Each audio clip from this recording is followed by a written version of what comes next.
Welcome to 95 news. ప్రతిక్షణం ప్రజాక్షేమం కోసం bulletin ముందుగా హెడ్లైన్స్ చూద్దాం.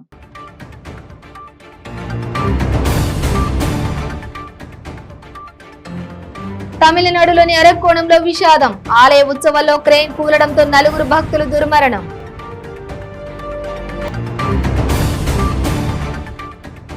తెలంగాణ మంత్రి ప్రశాంత్ రెడ్డిపై బీజేపీ ఎంపీ ధర్మపురి అరవింద్ ధ్వజం. నంగనాచి మాటలు ఇక నేను ఆపాలని స్పష్టం. జీవో 317తో ఉపాధ్యాయులు చాలా ఇబ్బంది పడుతున్నారన్న తెలంగాణ బీజేపీ అధ్యక్షులు బండి సంజయ్. 1వ తేదీన ఉపాధ్యాయులకు జీతాలు ఎందుకు ఇవ్వడం లేదని ప్రశ్న. ఇల్లందు మున్సిపాలిటీని చూసి ప్రతి ఒక్కరూ హర్షిస్తున్నారన్న ఎమ్మెల్యే హరిప్రియ. ఎన్నికల ముందు కొందరు నీచ రాజకీయాలను చేస్తున్నారని మండిపాటు. ఇక డీటెయిల్స్ చూస్తే తమిళనాడులోని అరక్కోణంలో విషాదం చోటు చేసుకుంది. ఆలయ ఉత్సవాల్లో క్రేన్ కూలడంతో 4 భక్తులు దుర్మరణం పాలయ్యారు. ఈ ఘటనకు సంబంధించిన వీడియో సోషల్ మీడియాలో వైరల్ గా మారింది. తమిళనాడు దేవాదాయ శాఖ మంత్రి పీకే శేఖర్ బాబు ఈ ఘటనపై దిగ్భ్రాంతి వ్యక్తం చేశారు. ప్రమాదం జరిగిన ప్రాంతానికి వెళ్లి మంత్రి పరిశీలించారు. క్రేన్ ఉపయోగించడానికి అనుమతి లేనప్పటికీ నిర్వాహకులు వినియోగించినట్లు పోలీసులు ప్రాథమిక దర్యాప్తులో తేలింది. క్రేన్ ఆపరేటర్ ను పోలీసులు అదుపులోకి తీసుకున్నారు. ఈ ఘటనపై పూర్తి స్థాయిలో దర్యాప్తు జరుపుతున్నట్లు రాణిపేట కలెక్టర్ భాస్కర పాండ్యన్ మీడియాకు తెలిపారు. ఈ ఘటనలో మరో 9 మంది గాయపడ్డారు. క్షతగాత్రులను చికిత్స నిమిత్తం ఆసుపత్రికి తరలించారు. చనిపోయిన వారిలో 3 ఎవరనేది పోలీసులు గుర్తించారు. ఇక నెమలి అనే ప్రాంతానికి సమీపంలో ఉన్న మాండియం అనే ఆలయంలో మైలార్ ఉత్సవాలు ప్రతి ఏటా పొంగల్ సందర్భంగా జరుగుతాయి. ఉత్సవాల్లో భాగంగా ప్రతి సంవత్సరం దేవతా విగ్రహాన్ని క్రేన్ పై ఉంచి కొందరు భక్తులు అదే క్రేన్ కు వేలాడుతూ కింద ఉన్న భక్తులు ఇచ్చిన పూల దండలను అమ్మవారికి సమర్పిస్తుంటారు. ఈ దండలు అందుకునేందుకు కొందరు భక్తులు క్రేన్ పై ఉంటారు. అప్పుడు క్రేన్ ఆపరేటర్ చుట్టూ తిప్పుతూ భక్తులను అమ్మవారి దర్శన భాగ్యం కలిగేలా అమ్మవారు భక్తులు అందించే పూలమాలలు అందుకునేలా చేస్తాడు. అలా క్రేన్ ను చుట్టూ తిప్పే క్రమంలో అదుపు తప్పి కుప్పకూలింది. ఈ ఘటనతో భక్తులు శోకసంద్రంలో మునిగిపోయారు. ఈ క్రేన్ ప్రమాదం జరిగిన సమయంలో 1500 మంది భక్తులు ఆ ఉత్సవాల్లో భాగంగా అక్కడ ఉన్నట్లు తెలుస్తోంది. ఈ ఘటన జరిగిన సమయంలో క్రేన్ పై మొత్తం 8 మంది ఉన్నట్లు ప్రత్యక్ష సాక్షులు తెలిపారు. ఈ ఘటనతో తమిళనాడు ఉలిక్కి పడింది. క్రేన్ కు వేలాడుతూ దండలు తీసుకునేందుకు భక్తులు ప్రయత్నించడం ప్రమాదకరం కావడంతో పోలీసులు క్రేన్ ఉపయోగించేందుకు అనుమతి ఇవ్వలేదు. అయినప్పటికీ ఈ ఉత్సవాల్లో క్రేన్ ను ఉపయోగించడం ఆ క్రేన్ కూలిపోవడంతో రెప్పపాటులోని ఊహించని విషాదం చోటు చేసుకుంది.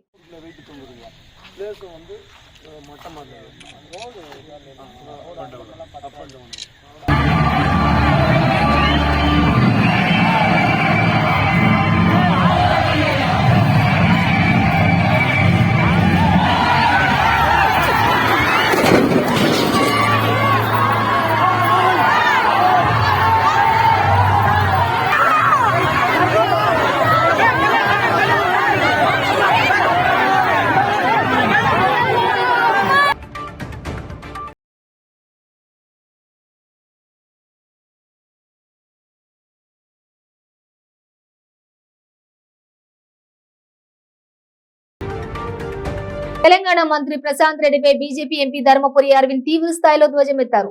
ప్రతిదానికి అరవింద్ మమ్మల్ని తిడతాడు, ఎన్ని మాటలన్నా పడతాం వంటి నంగనాచి మాటలు ఇకనైనా ఆపాలని స్పష్టం చేశారు. కేసీఆర్ వద్దకు ప్రశాంత్ రెడ్డి వెళ్లి పసుపు రైతులకు ఎంత ఇస్తారో డిమాండ్ చేసి అడగాలని అన్నారు. తెలంగాణలో అభివృద్ధి జరగాలంటే ఈ ముదనష్టపోళ్లను ఓడించి డబుల్ ఇంజిన్ సర్కారును తెచ్చుకోవాలని వ్యాఖ్యానించారు. నిజామాబాద్ లో పసుపు శుద్ధి పరిశ్రమ పెట్టేందుకు ఒక బాబా వస్తే కమిషన్ల భయంతో పారిపోయాడని తెలిపారు. ఎవరైనా పరిశ్రమలు పెట్టేందుకు వస్తే ప్రశాంత్ రెడ్డి తదితరులు పెట్టే బాధలు అన్లిమిటెడ్ అని పేర్కొన్నారు. ఈ సంవత్సరం ఏ రకంగా నష్టపరిహారం పసుపు రైతులకి అందజేస్తాడో కల్వకుంట్ల చంద్రశేఖరరావు గవర్నమెంట్ స్పష్టంగా తెలియజేయాలి. రైతులకి నీకు చేతనవుతుందా, నువ్వు చేస్తావా, నువ్వు ఆదుకోమని కేంద్రానికి రాస్తావా, ఏ రకంగా నువ్వు రైతులను ఆదుకుంటావో స్పష్టంగా తెలియజేయాలి. రెండోది, 70-80% పంట నష్టపోయింది. ఓ 20% పంట ఆన్ యావరేజ్ చేతికొస్తున్నది. చేతికొచ్చిన దాంట్లో అంటే రోగం రాంది, జబ్బు రాని పంట రేటు 6 నుంచి 7,000 రూపాయలు ఉన్నది. కొద్దిగా మంచి క్వాలిటీ అయితే 7,500 దాకా ఉన్నది. ఈ రేటు మన రైతులకి సరిపోదు. మన రైతులకు 9 నుంచి 10,000 వరకు ఉంటే బాగుంటది. ఈ పంటకి మీరు మీ మేనిఫెస్టోలో పెట్టినట్టు page number 5 point number 13 MIS పథకం కింద మీరు కేంద్రానికి ప్రపోజల్ పంపరా ఈ సంవత్సరం అన్నా, లేదా మీరు బోనస్ ఇస్తారా ఆంధ్రప్రదేశ్ రాష్ట్రం ఇచ్చినట్టు? ఇది స్పష్టత తెలియజేయాలి. అనేక మార్లు కేంద్ర ప్రభుత్వం నుంచి అయితే అనేక మార్లు లోక్సభలో కూడా మా మంత్రులు తెప్పిండ్రు, ప్రపోజల్ పంపండి మేము ఆదుకుంటాము, పసుపు రైతులని పేరు తీసుకొని మరీ చెప్పిండ్రు. కాబట్టి దీని మీద స్పష్టత కేసీఆర్ గవర్నమెంట్ ఇవ్వాలి. ఈ రెండింటికి ప్రశాంత్ రెడ్డి ఇనిషియేషన్ తీసుకోవాలి, ఇంట్రెస్ట్ తీసుకోవాలి. ప్రశాంత్ రెడ్డి కాళ్ళు మొక్కి 10,000 మందికి బాలకొండల CMRF 10,000, 20,000, 5,000 ఎంతనో ఇప్పించినట. అంటే 10,000 మందికి ఇప్పించినట్టే 10,000 సార్లు కాళ్ళు మొక్కినేమో. మరి ఆరోగ్యానికి ఆరోగ్య బీమా లేదు, ఫసల్ బీమా లేదు, ఆరోగ్యశ్రీ ఉన్నదని ప్రశాంత్ రెడ్డి అంటున్నాడు. మరి మీరే చెప్పాలి, ఆరోగ్యశ్రీ ఉన్నదా?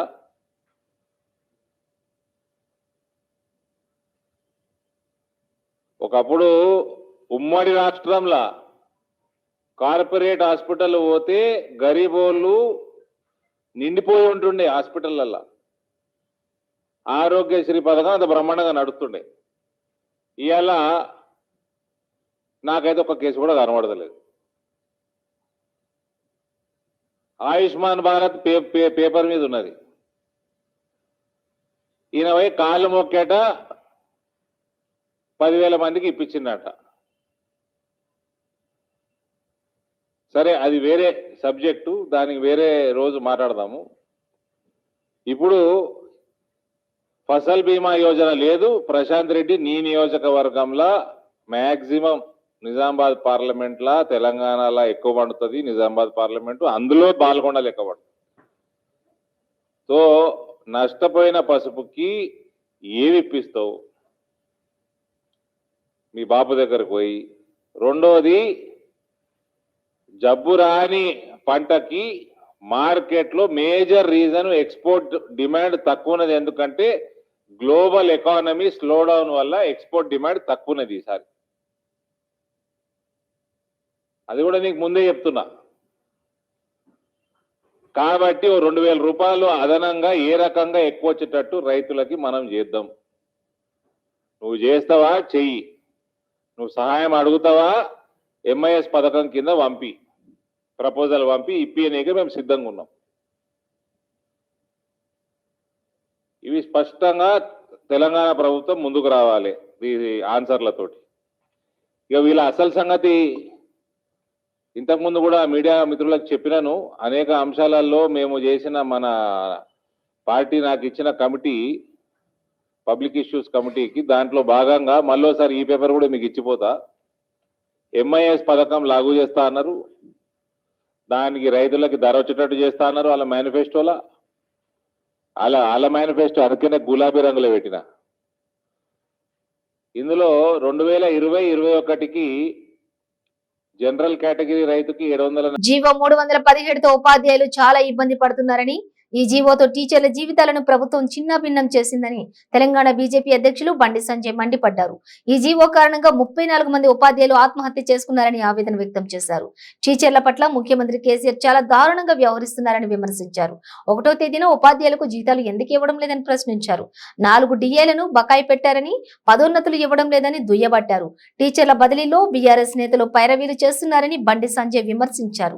అనుకూలంగా ఉన్న వారికి కావాల్సిన చోట అనుకూలంగా లేని వారికి మారుమూల ప్రాంతాల్లో పోస్టింగ్లు ఇస్తున్నారని అన్నారు. కారణం లేకుండానే 13 జిల్లాల్లో టీచర్లు స్కౌప్ బదిలీలను ఎందుకు ఆపేశారని ప్రశ్నించారు. అన్ని జిల్లాలో పైసలు ఇచ్చారు, మా జిల్లాలో ఎందుకు పైసలు లేరు మీరు అని చెప్పి అన్ని జిల్లాలో యూనియన్ నాయకులు అందరూ కొంత యూనియన్ నాయకులు మొత్తం ఒక సిండికేట్ ఏర్పడి పైసలు ఇచ్చినట. ఈ 13 జిల్లాలో పైసలు ఏ కాపీ రాష్ట్ర ముఖ్యమంత్రి నేను చెప్పేదేంటి, నేను పనిచేస్తున్న 317 కంటే జీవో ఇష్యూ ముందు నేను పనిచేస్తున్న జిల్లాలోనే నీ పోస్టింగ్ ఇది ఎక్కడ ఇచ్చినావు, నేను పుట్టిన ఊరున్నటువంటి ఆ జిల్లాలో ఎక్కడ ఇచ్చినా పర్వాలేదు చెప్పంటున్నారు. స్థానికత పోకుండా ఇప్పుడు వేరే పరాయి బతుకులు బతకాలి వీళ్ళు. మళ్ళా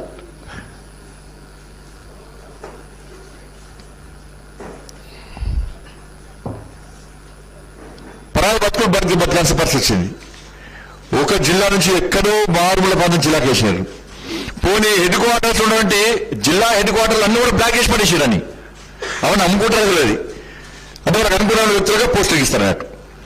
వాళ్ళకి దొంగ రూట్ చెప్తారు, మళ్ళా ఇట్లా ఆర్డర్ తీసుకో, ఈ ఆర్డర్ తీసుకో, ఆర్డర్ తీసుకోని చెప్పని వాళ్ళు అన్నింటినీ బ్లాక్ చేశారు. వాళ్ళ దగ్గర చూపెడతలేరు.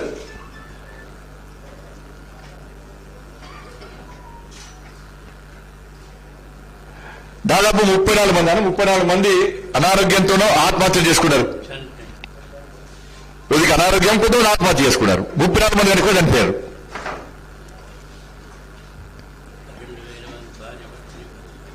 ఆ 2000 మంది భార్యాభర్తలు ఇబ్బంది పడుతుంది జిల్లా.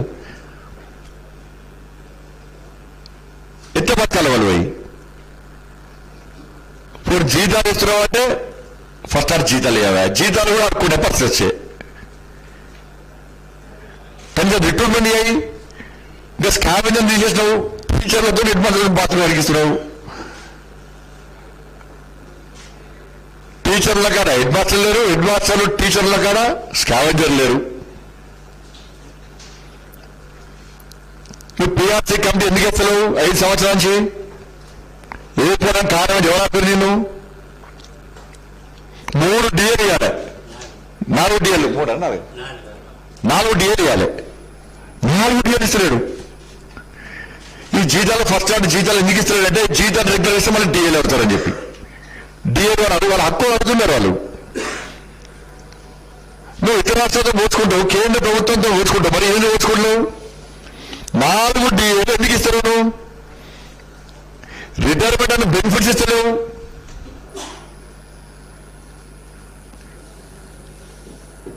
హెల్త్ కార్డు పనిచేస్తలేవు. ఇంటర్ సంబంధించి మన కోవిడ్ అప్పుడు మనిషి వాడికి ఆ బెనిఫిట్స్ వస్తలేవు, డెత్ బెనిఫిట్స్ వస్తలేవు. పిఆర్సీ లేదు, 4 డిఏ లేవు.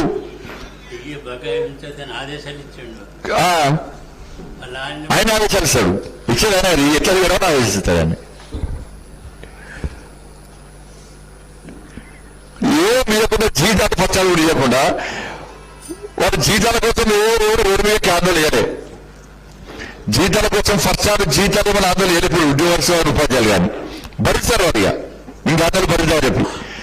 కానీ ఈ రోజు బదిలీలు ప్రభుత్వం చెప్పి కుత్రాంగం పెట్టుకున్నాక కనీసం దీనిని న్యాయం చేయని చెప్పి వాడు నిన్నటి ప్రగతి భవన్లు నిన్ను కలవడానికి వస్తే నిన్న టీవీలు చూసిన మానవత్వం ఉన్న కేసీఆర్ గారు తప్ప, కేసీఆర్ కుటుంబం తప్ప మానవత్వం ఉన్న ప్రతి ఒక్కరు కూడా కట్టండిలు వచ్చినాయి.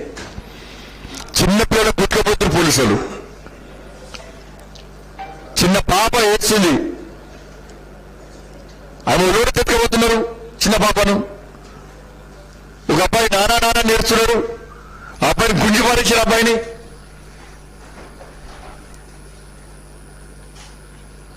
ఇంకో పాప ఏడుస్తుంది, అంకుల్ అమ్మ నాన్న ఎవరికైనా అంకుల్ అబ్బాయిని ఏడుస్తుంది చిన్న పాప. ఏ పని ముఖ్యమంత్రికి ఫామ్ అవుట్ పరిధి వాళ్ళు నాకు కలవడానికి వచ్చారు. ఈ సమస్య నిన్న మొన్నది కాదు.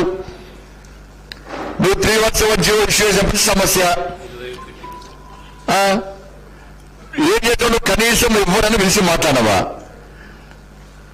సమస్య సృష్టించింది నువ్వే, పరిష్కారం చేయాల్సింది నువ్వే.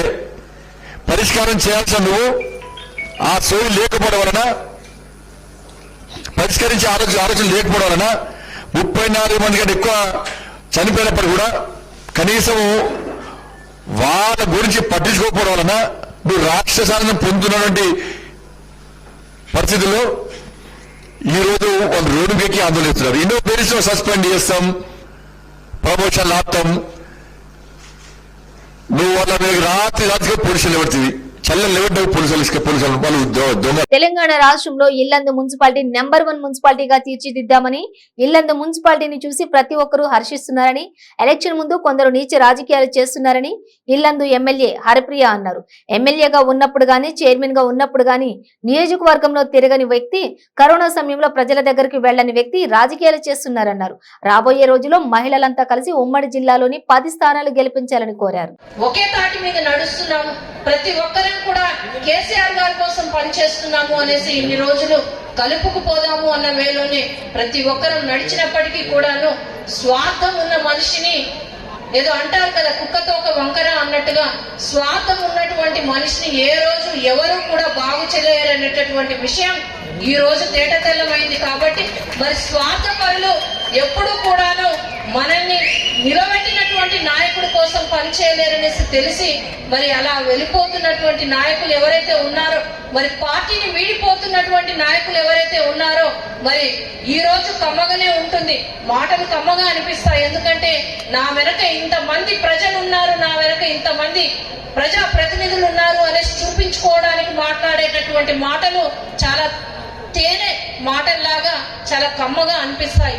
కానీ ఒక్కసారి అడుగు బయట పెట్టి నడిచిన తర్వాత తెలుస్తుంది ఆ మాటల వెనకాల వారి స్వార్థం ఉంటది, ఆ మాటల వెనకాల ఎంతటి విషపూరితమైనటువంటి నడకలు ఉంటాయి అనేసి. ఒక్కసారి అడుగు బయట పెడితే తెలుస్తుంది బీఆర్ఎస్ పార్టీని వదిలి వెళ్తున్నందుకు ఎంతగా బాధపడాల్సి వస్తుందో అనేసి.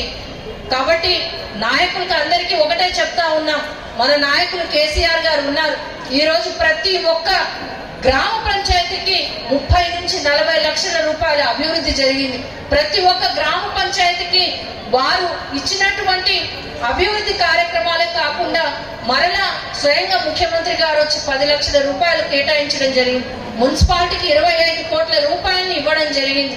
మరి ఎవరు మనకి ఇదంతా చేస్తున్నారు అనేటటువంటి ఆలోచన ప్రజానికానికి ఉంది. కాబట్టి మరలా ప్రజాక్షేత్రంలో వెళ్ళినప్పుడు ప్రతి ఒక్కరు కూడా బాధపడేటటువంటి రోజు వస్తుంది, ఎందుకు బీఆర్ఎస్ పార్టీని వదిలిపెట్టామా అనేటటువంటి రోజు వస్తుంది అనేసి మరొకసారి తెలియజేస్తూ, మరి అశేష జనవాహిని ఇటు ఇల్లెందు ప్రజలందరికీ కూడా ఇల్లెందు పురపాలకానికి ఈ 3 సంవత్సరాలుగా వారి అడుగులో అడుగు వేస్తూ వారు నడిచినటువంటి, వారు తీసుకున్నటువంటి ప్రతి నిర్ణయానికి మేమున్నాము అనేసి సపోర్ట్ చేస్తూ, తడి చెత్త పొడి చెత్త అంటే వాళ్ళని సమర్థిస్తూ, మరి ప్రతి క్షణం అనుక్షణం వారి వెంట నడుస్తూ ఇల్లెందు ప్రజానికం ఈ రోజు పురపాలక సంఘం వారికి ఇస్తున్నటువంటి సహాయ సహకారాలు, ఆత్మీయతని ఎన్నటికీ మర్చిపోలేమనేసి తెలియజేసుకుంటూ, మరి వారికి ఈ సభాముఖంగా ప్రత్యేకమైనటువంటి పురపాలక మండలి మొత్తానికి కూడా ప్రత్యేకమైనటువంటి అభినందనలు తెలియజేస్తూ, మీకు అందరికీ ధన్యవాదాలు తెలియజేస్తూ, త్వరలోనే ప్రజాక్షేత్రంలో ప్రజలు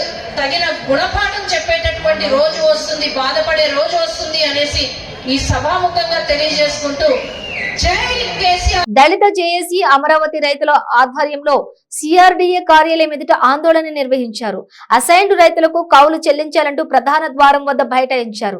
దళిత జేఏసీ నేత మార్టిన్ మాట్లాడుతూ, ఎన్నికల సమయంలో జగన్మోహన్ రెడ్డి మమ్మలను ఆదుకుంటామని హామీ ఇచ్చారని, అసైన్డ్ రైతులకు నేనున్నాను అంటూనే నేడు నట్టేట ముంచాడని ఆరోపించారు. 3 ఏళ్లుగా అసైన్డ్ రైతులకు కౌలు ఇవ్వడం లేదన్నారు. కుటుంబాలను పోషించుకోవడంలో కష్టంగా ఉందన్నారు.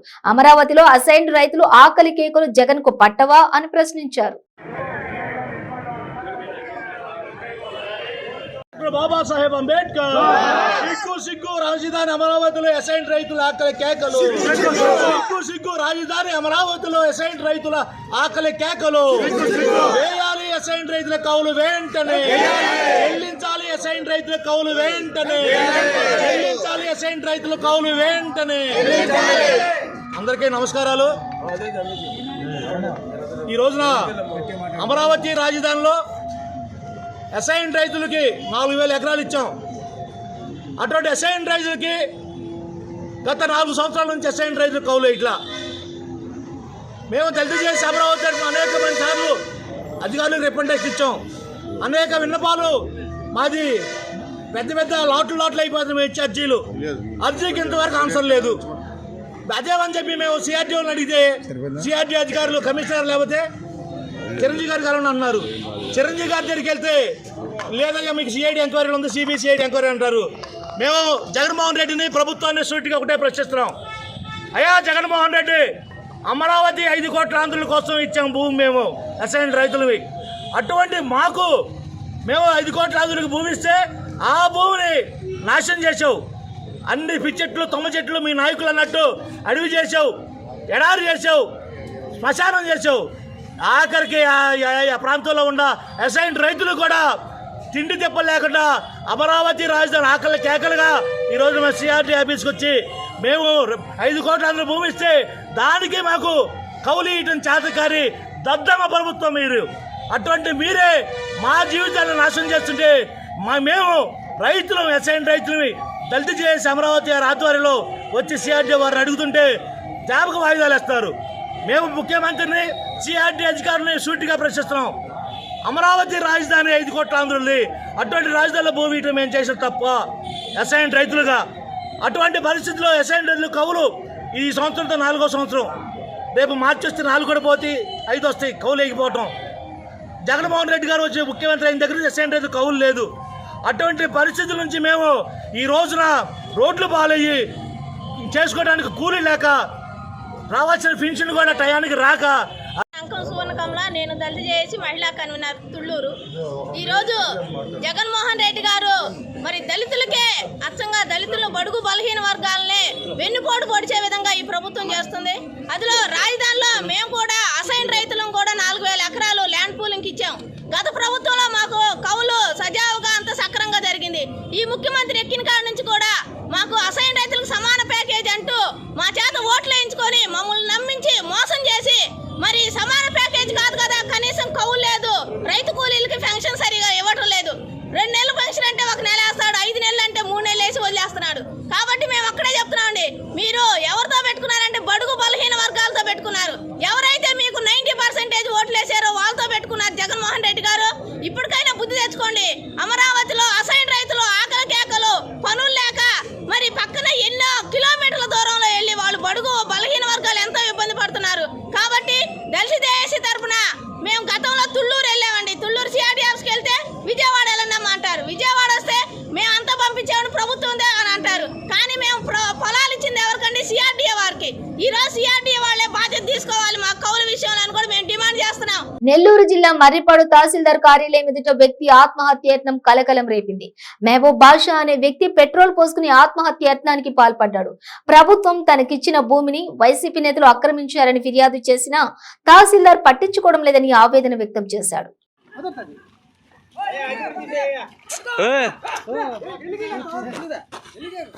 ఎన్ని రోజుల నుంచి నేను తిరుగుతున్నా, ఎన్ని అర్జీలు ఇచ్చానండి, కానీ ఇంతవరకు ఎన్ని రోజుల నుంచి నేను తిరుగుతున్నా అంటే కడుపులో కాదు ముసలాళ్ళు ఇద్దరు.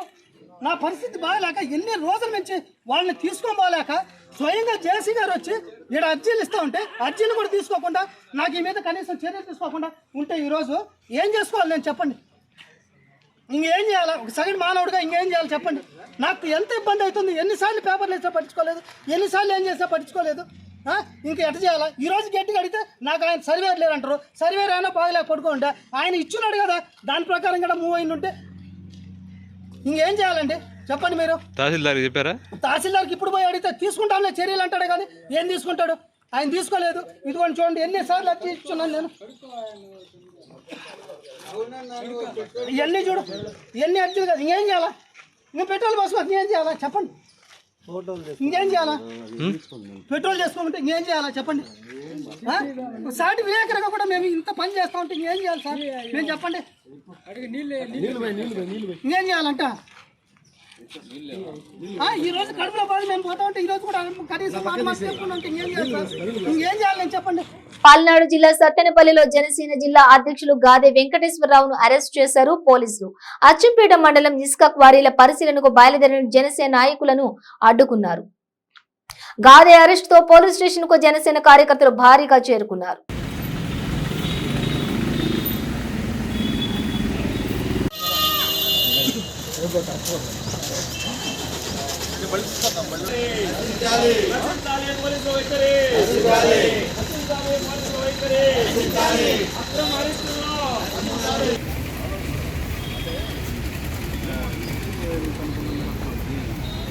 ఇక తిరుమల శ్రీవారిని పలువురు ప్రముఖులు దర్శించుకున్నారు. ఈ ఉదయం విఐపి విరామ సమయంలో ఏపీ పర్యాటక శాఖ మంత్రి ఆర్కే రోజా, ఎమ్మెల్యే శ్రీనివాసులు నాయుడు, ప్రముఖ పారిశ్రామికవేత్త నిమ్మగడ్డ ప్రసాద్లు వేర్వేరుగా స్వామివారి సేవలో పాల్గొని మొక్కులు చెల్లించుకున్నారు. దర్శనం అనంతరం రంగనాయకుల మండపంలో వేద పండితులు వేద ఆశీర్వచనం అందించగా ఆలయ అధికారులు శ్రీవారి తీర్థ ప్రసాదాలను అందజేసి పట్టు వస్త్రంతో సత్కరించారు.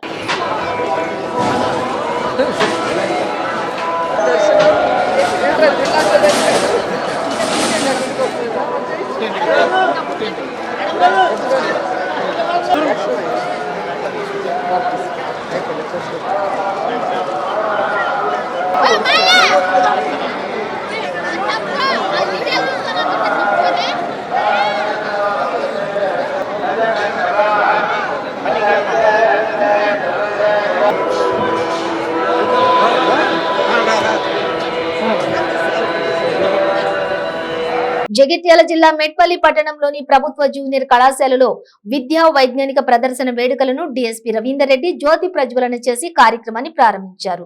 అనంతరం డీఎస్పీ కళాశాలలో విద్యార్థులు ప్రతిభతో తయారు చేసిన పరికరాలను పరిశీలించి అవి ఎలా పనిచేస్తాయో విద్యార్థులను అడిగి తెలుసుకున్నారు.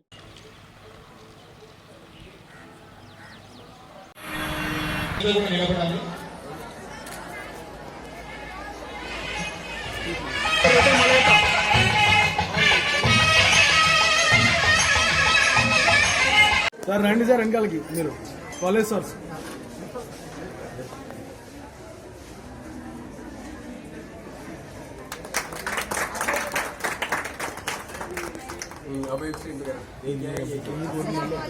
हमारा कॉलेज का प्रोजेक्ट है, सेम कॉलेज की तरह ही मॉडल है हमारे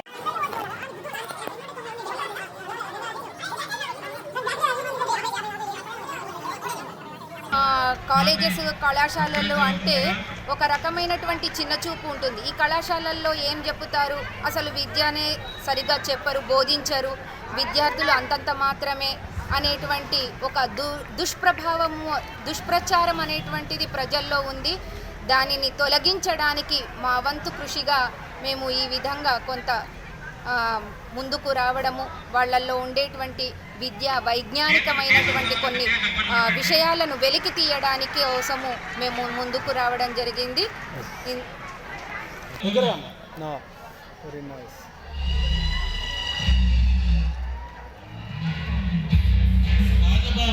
My name is Manushree and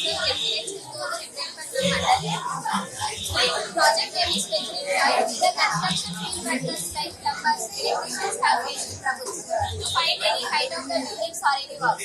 By using trigonometry concept that we made this building here to find any height of the buildings or any walls. For that purpose, I used 2 round protractors, 2 protractors, 1 cylindrical shape body. పేరు సత్యనారాయణ. నేను ZPHS Chittapur స్కూల్లో తెలుగు టీచర్గా పనిచేస్తున్నాను. ఈరోజు ఇంత అద్భుతమైన కార్యక్రమం జరుగుతుందని తెలిసి వారి ఆహ్వానం మేరకు ఇక్కడికి రావడం జరిగింది. మాకు చాలా సంతోషంగా ఉంది. ఈ సందర్భంగా మా పిల్లల్ని తీసుకోవడం, అలాగే మగ పిల్లలు కూడా ఉన్నారు. 13 మంది పిల్లలతోటి నేను ఈ ప్రదర్శనకు రావడం జరిగింది. మాకు చాలా ఆనందం కలిగింది. మరియు ఏర్పాట్లు కూడా చాలా బాగున్నాయి. మరియు ఏర్పాటు చేసినటువంటి వారి యొక్క ఆతిథ్యం కూడా చాలా బాగా నచ్చింది మాకు.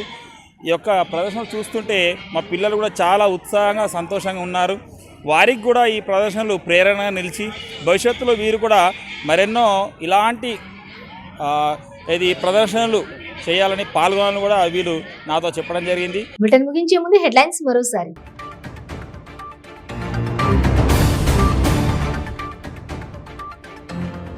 తమిళనాడులోని అరక్కోణంలో విషాదం. ఆలయ ఉత్సవాల్లో క్రేన్ కూలడంతో 4 భక్తులు దుర్మరణం.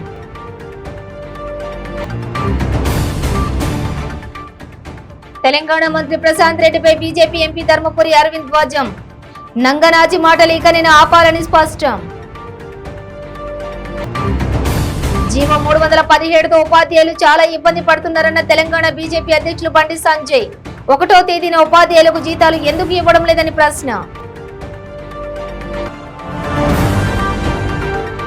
ఇల్లందు మున్సిపాలిటీని చూసి ప్రతి ఒక్కరూ హర్షిస్తున్నారన్న ఎమ్మెల్యే హరిప్రియ. ఎన్నికల ముందు కొందరు నీచ రాజకీయాలను చేస్తున్నారని మండిపాటు. ఇవి బులెటిన్ డీటెయిల్స్. చూస్తూనే ఉండండి 95 న్యూస్.